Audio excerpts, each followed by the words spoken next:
Hello everyone, आज हम 23 सितंबर 2023 का करंट अफेयर देखेंगे। तो पहला क्वेश्चन है, हाल ही में सिंधु जल संधि के संबंध में अस्थाई मध्यस्थता अदालत की बैठक कहाँ पर हुई है? तो ये हुई है वियना, ऑस्ट्रिया की राजधानी वियना में। ये जल संधि या सिंधु जल संधि इंडिया और पाकिस्तान के बीच होता है और इसका फोकस पॉइंट किशनगंगा परियोजना और रेटल परियोजना पर रहा है। इस संधि में जो हुआ है मध्यस्थता, इसमें फोकस पॉइंट किशनगंगा परियोजना और रेटल परियोजना रहा है। वियना डेन्यूब नदी के किनारे है और यहीं पे ओपेक का हेडक्वार्टर यहीं पे है। वियना में ही ओपेक का हेडक्वार्टर है। और ये यहाँ पे हम देखेंगे कि सिंधु जल संधि के बारे में कि इसकी स्थापना कब हुई थी। तो 1960 में इसकी स्थापना हुई थी और यह इंडिया पाकिस्तान के बीच होता है सिंधु जल समझौता। और मध्यस्थता जब इसकी संधि हुई थी तो वर्ल्ड बैंक ने मध्यस्थता किया था इसमें। और ये समझौता में ये कहा गया था कि सिंधु और झेलम चिनाब जो 3 नदियां हैं, इनके 80% पानी का यूज पाकिस्तान करेगा और 20% पानी का यूज इंडिया करेगा। रावी, सतलज, ब्यास, ये 3 नदियों का 80% पानी का यूज इंडिया करेगा और 20% पाकिस्तान करेगा। यहाँ पे हम देखेंगे कि परियोजना, चिनाब नदी पे कौन कौन सी परियोजना है और झेलम नदी पे कौन सी है। तो चिनाब नदी पे दुलहस्ती, बगलिहार, रेटेल, सलाल और पकड़डुम। झेलम नदी पे उरी किशनगंगा परियोजना है।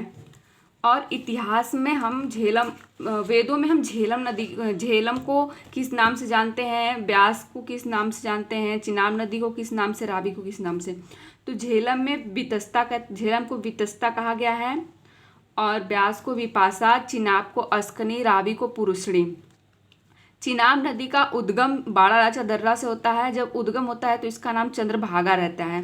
सतलज नदी का प्रवेश द्वार किसको कहते हैं? तो यह सिपकिला दर्रा से सतलज नदी प्रवेश करती है। सिपकिला दर्रा जो कि हिमाचल प्रदेश में है। सिपकिला दर्रा से सतलज नदी प्रवेश करती है। सिंधु की सबसे बड़ी सहायक नदी कौन सी है? तो चिनाब है। सिंधु की सबसे बड़ी सहायक नदी चिनाब है। नेक्स्ट क्वेश्चन देखेंगे, ऑक्सफोर्ड विश्वविद्यालय के अनुसार विलुप्ति के करीब रेफ्लेशिया जीनस का संबंध किससे है? तो रेफ्लेशिया जीनस एक फूल है। रेफ्लेशिया जीनस एक फूल होता है और यह सबसे बड़ा फूल होता है। सबसे बड़ा फूल रेफ्लेशिया होता है। यह विलुप्ति के कगार पे आ चुका है। इसमें से सड़ी गंध की स्मेल आती है और इसे लाश का फूल भी कहते हैं। इस फूल में 5 पालियाँ होती हैं। सबसे स्मॉलेस्ट फ्लावर वुल्फिया होता है और फ्लावर जो होता है इसके नर जननांग को एंड्रोशियम कहते हैं और मादा जननांग को जिम्नोसियम कहते हैं। अभी फिलहाल में चर्चा में रहा है नमो 108 प्रजाति किसकी है? तो कमल की है। नमो 108 प्रजाति कमल की है। नेक्स्ट क्वेश्चन देखेंगे, प्रतिवर्ष राइनो दिवस कब मनाया जाता है? तो 22 सितंबर को प्रतिवर्ष राइनो दिवस सेलिब्रेट करते हैं। फर्स्ट टाइम इसको 2010 में शुरू किया गया था। यह सींग की तस्करी के लिए मारा जाता है। राइनो जो है वो सींग की तस्करी के लिए मारा जाता है। WWF world wild life fund इसकी स्थापना 1961 में किया गया था। इसका हेडक्वार्टर ग्लैंड, स्विट्जरलैंड में है और इसका लोगो पांडा है। तो ये इस दिवस को सेलिब्रेट करने वाला WWF है, वर्ल्ड वाइल्ड लाइफ फंड, जिसकी स्थापना 1961, ग्लैंड, स्विट्जरलैंड, पांडा लोगो। वर्ल्ड रोज डे, 22 सितंबर को ही वर्ल्ड रोज डे भी मनाते हैं। ये रोज डे इसलिए मनाते हैं क्योंकि कैंसर पीड़ितों के साथ मानवीय व्यवहार के लिए ये डे मनाते हैं। रोज डे कैंसर से जो पीड़ित लोग रहते हैं उनके साथ मानवीय व्यवहार करने के लिए ये मनाते हैं। गैंडा संरक्षण, अभी वर्ल्ड बैंक ने जारी किया है वन्य जीव संरक्षण बॉन्ड। गैंडा संरक्षण के लिए वर्ल्ड बैंक द्वारा जारी किया गया है वन्य जीव संरक्षण बॉन्ड। असम नेशनल पार्क जो है, इसमें असम में काजीरंगा नेशनल पार्क है जो कि एक सींग वाले गैंडों के लिए फेमस है। वर्ल्ड कैंसर डे कब मनाते हैं? तो 4 फरवरी को वर्ल्ड कैंसर डे सेलिब्रेट करते हैं। वर्ष 2023 का नॉर्मन बोरलॉग फील्ड अवार्ड किसे प्राप्त हुआ है? तो ये स्वाति नायक को प्राप्त हुआ है, जो कि ओडिशा की हैं। स्वाति नायक ओडिशा की हैं। इन्हें नॉर्मल बोरलॉग फील्ड अवार्ड 2023 प्राप्त हुआ है। विश्व हरित क्रांति के जनक नॉर्मन बोरलॉग को कहते हैं और ये पुरस्कार 40 वर्ष से कम आयु के जो वैज्ञानिक होते हैं उन्हें मिलता है। इसकी इनामी राशि $10,000 होती है। स्वाति नायक को ये पुरस्कार चावल की खेती में क्रांति लाने के लिए मिला है। और जो हरित क्रांति है, इसका सबसे पहले शब्द जो दिए थे वो विलियम गॉड ने हरित क्रांति शब्द दिया था।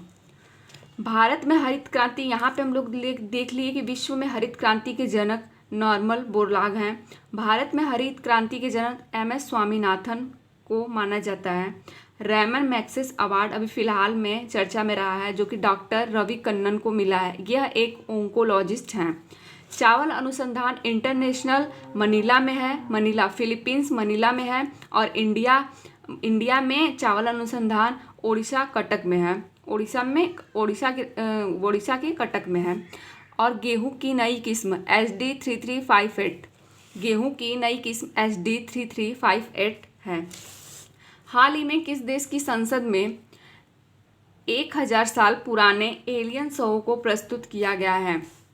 तो यह मैक्सिको में है। यह इसका नमूना जो है पेरू के लीमा से मिला है और इसको प्रस्तुत मैक्सिको में किया गया है, जो कि 1000 साल पुराना एलियन शव है। मैक्सिको क्यूबा को अलग करने वाली संधि युकाटन चैनल है। मैक्सिको की राजधानी हवाना है। हवाना में अभी G77 प्लस चीन सम्मेलन हुआ है। पार्लियामेंट से अब क्वेश्चन देखेंगे हम यहाँ पे, क्योंकि यहाँ के मैक्सिको के पार्लियामेंट में इस जो एलियन है उसको प्रस्तुत किया गया है। और पार्लियामेंट से देखेंगे कि अभी हमारी पुरानी संसद का नाम संविधान सदन कर दिया गया है और नई संसद का उद्घाटन 28 मई 2023 को प्रधानमंत्री नरेंद्र मोदी ने वीर सावरकर की जयंती पे किए थे। 28 मई 2023 को वीर सावरकर की जयंती पे नई संसद का उद्घाटन प्रधानमंत्री किए हैं। नई संसद में अभी फर्स्ट बिल आया है जो कि महिला आरक्षण पे है। यह 128वां बिल होगा। अब ये बनने के बाद यह 106वां एक्ट हो जाएगा। संसद जो आता है वो आर्टिकल 179 में 79 में आता है। आर्टिकल 79 में हमारी संसद होती है। प्रधानमंत्री नरेंद्र मोदी उत्तर प्रदेश के किस जिले में अंतर्राष्ट्रीय क्रिकेट स्टेडियम का शिलान्यास करेंगे? तो वाराणसी। उत्तर प्रदेश के वाराणसी सिटी में प्रधानमंत्री नरेंद्र मोदी अंतर्राष्ट्रीय क्रिकेट स्टेडियम का उद्घाटन करेंगे। यह जो स्टेडियम होगा वह महादेव की इसमें झलक दिखलाई जाएगी और इसका आकार जो होगा स्टेडियम का वो चंद्राकार होगा और इसका प्रवेश द्वार पे डमरू लगा रहेगा। और जो ये इसमें जो स्टेडियम होगा इसमें महादेव की झलक दिखलाई जाएगी। तो यह स्टेडियम वाराणसी में शिलान्यास इसका वाराणसी में होगा, जो कि प्रधानमंत्री के लोकसभा क्षेत्र भी हैं। वाराणसी से हमारे नरेंद्र मोदी लोकसभा अध्यक्ष हैं। इकॉन स्टेडियम लखनऊ में है। इकॉन स्टेडियम लखनऊ में। ग्रीन पार्क स्टेडियम कानपुर में। नरेंद्र मोदी स्टेडियम जो कि इसका नाम पहले मोटेरा स्टेडियम था, अब यह नरेंद्र मोदी स्टेडियम कर दिया गया है। यह गुजरात के अहमदाबाद में है। बिरसा मुंडा स्टेडियम राउरकेला, उड़ीसा के राउरकेला में है। बिरसा मुंडा स्टेडियम हॉकी का स्टेडियम है। भारत के सर्वश्रेष्ठ पर्यटन गांव के रूप में किसे चुना गया है? तो किरीटेश्वरी, जो कि मुर्शिदाबाद वेस्ट बंगाल में है। भारत का सर्वश्रेष्ठ पर्यटन गांव के रूप में किसे चुना गया? तो वेस्ट बंगाल का किरीटेश्वरी है। किरीटेश्वरी गांव है। भारत का पहला विलेज एटलस मायन है गोवा में। भारत का पहला विलेज एटलस मायन गोवा में है। हाल ही में प्रमिला मलिक किस राज्य विधानसभा की पहली अध्यक्ष हैं? तो ओडिशा में। बीजू जनता दल से यह हैं। यह 6 बार MLA रह चुकी हैं। प्रमिला मलिक किस विधानसभा में पहली महिला अध्यक्ष? तो ओडिशा में। प्रमिला मलिक उड़ीसा विधानसभा की पहली महिला अध्यक्ष हैं। ICC player of the month का खिताब ICC player of the month का खिताब 3 बार जीतने वाला पहले पुरुष कौन बन गए हैं? तो बाबर आजम 3 बार बन चुके हैं। और फीमेल में अर्लिन केली हैं जो कि ICC player of the month का खिताब जीतते हैं। बाबर आजम सबसे ज़्यादा बार 3 बार और फीमेल अर्ली केली हैं। आईसीसी वर्ल्ड कप इसका क्रम 13वां है। इसके शुभंकर क्रिप्टो वर्ष है। कहाँ पे ये होगा? तो इंडिया में भी होगा और इसके ब्रांड एम्बेसडर शाहरुख खान हैं। और इसका जो एंथम सॉन्ग होगा वो होगा दिल जश्न बोले। फर्स्ट बार आईसीसी वर्ल्ड कप 1975 इंग्लैंड में हुआ था जहाँ वेस्ट इंडीज ने जीता था। लास्ट क्वेश्चन आज का देखेंगे। 19वें हांगझो एशियाई खेल का उद्घाटन कहाँ हुआ है? तो यह चीन में किया गया है। 23 सितंबर को यह होगा। भारत के ध्वजवाहक जो होंगे, फीमेल में लवलीना बोरगोन हैं, मेल में हरमनप्रीत कौर हैं जो कि हॉकी के कप्तान हैं। और ये 2026 में जापान में होगा। हांगझो एशियाई खेल का उद्घाटन 23 सितंबर को किया जाएगा। कुल इसमें 40 खेल हैं, 61 प्रतियोगिता हैं।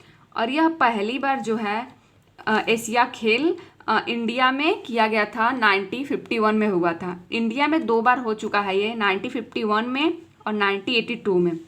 और 2018 में भी हुआ था जहाँ पे कि इंडिया ने 70 पदक जीते थे। 2018 में भारत पदक 70 जीता था। तो थैंक यू। आज के लिए इतना है। अगर आपको ये सेशन अच्छा लगा तो लाइक शेयर सब्सक्राइब करें।